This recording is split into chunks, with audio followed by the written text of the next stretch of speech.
The moment I was arrested, I was terrified. So I really didn't think that I was going to see the sunset that night. I just thought this is the end for me. Assalamu alaikum, brothers and sisters, I hope you are well.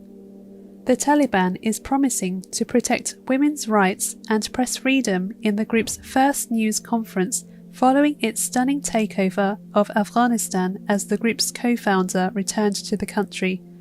We are going to allow women to work and study. We have got frameworks, of course. Women are going to be very active in the society, but within the framework of Islam. Zabihullah Mujahid, the group's spokesman, said at a press conference in Kabul on Tuesday, "Brothers and sisters, now imagine you are spying on a region and you are caught by the controllers. What can happen to you?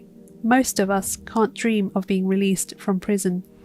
Yvonne Ridley is a British journalist. She was captured by the Taliban in 2001 and was held for 11 days.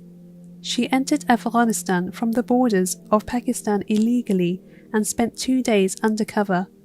It was on her return, travelling with her guides, that she was uncovered when the donkey she was on bolted and her camera was seen by a Taliban soldier.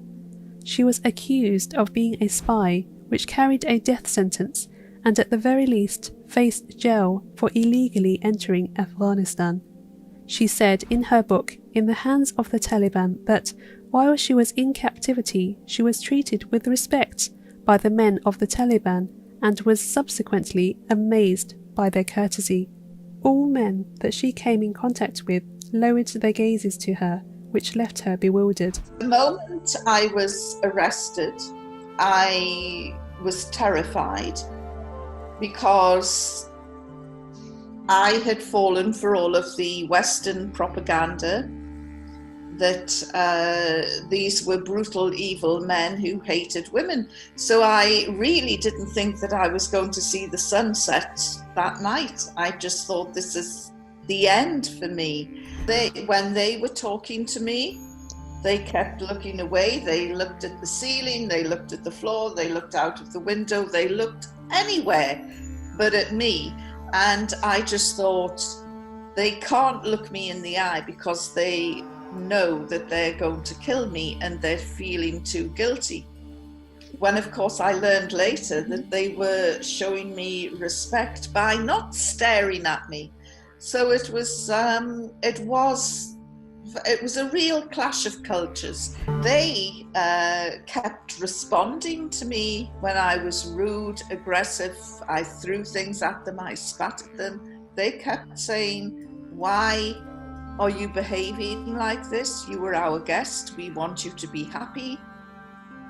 And I'm thinking, why are they acting like this? They're supposed to be evil and brutal. This is obviously a game that they're playing, like a cat and a mouse. They're going to let me think that they're really nice, and then at the last minute the claws will come out. But in truth, they never laid a finger on me. They never touched me. They didn't respond in an aggressive manner. She had initially thought they had already decided to have her executed and therefore could not look her in the eyes. Only later did she discover they were showing her a sign of respect. While in captivity, she gave the undertaking to read the Quran and study Islam if they let her go, fulfilling the promise and setting out on what she described as an academic exercise. She said she was shocked to discover the Quran makes it clear that women are equal in spirituality, worth, and education. What everyone forgets is that Islam is perfect, people are not. She reverted to Islam in the middle of 2003, claiming that her new faith has helped put behind her broken marriages and embrace the biggest and the best family in the world. Allahu Akbar. She was released on humanitarian grounds even after the war started. And after 11 days, I was released on humanitarian grounds, even after the war had started. And the journalists were shouting, "How did the Taliban treat you?"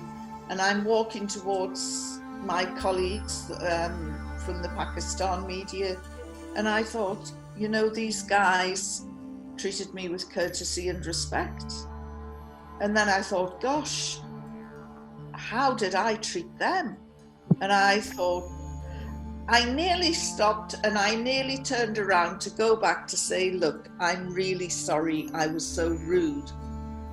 But I thought, if I stop and turn around, they'll say, oh my goodness, she's coming back, and then they would shoot me.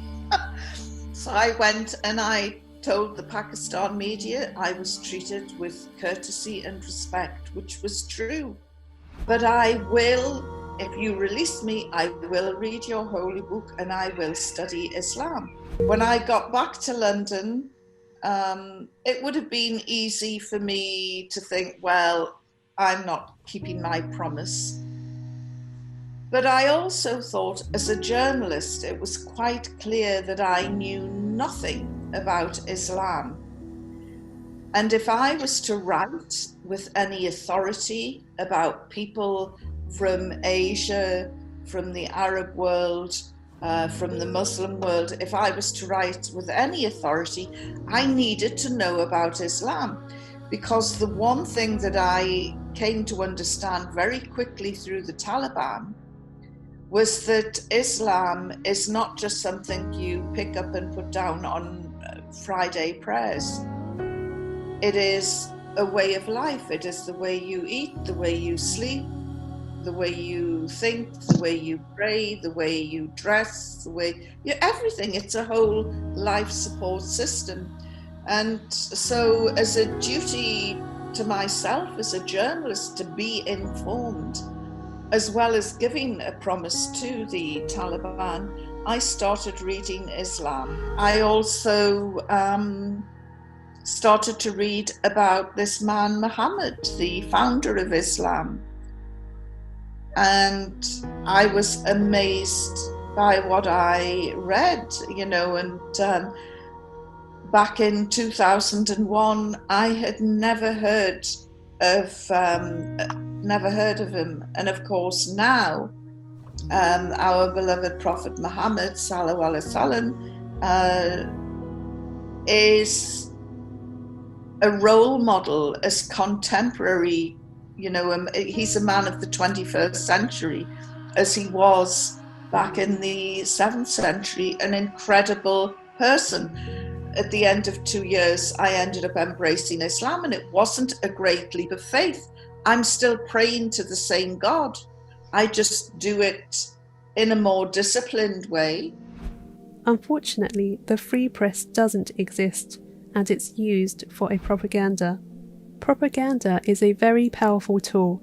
The whole world can argue and frame opinions on the news without checking their sources and verifying if it's right. Look around you, switch on the TV, open social media platforms, it's not all true. It reminds me of Umar bin Khattab, may Allah be pleased with him, saying, you don't really know a person until you live with him, travel with him, or do business with him. May Allah subhanahu wa ta'ala grant us deep understanding. Ameen. That's it for today, guys. I hope you like the video. Let us know your thoughts in the comment section. Hit the thumbs up button, subscribe to the channel, turn on the notification bell, share this video with your friends and family. Until next time, Assalamu alaikum.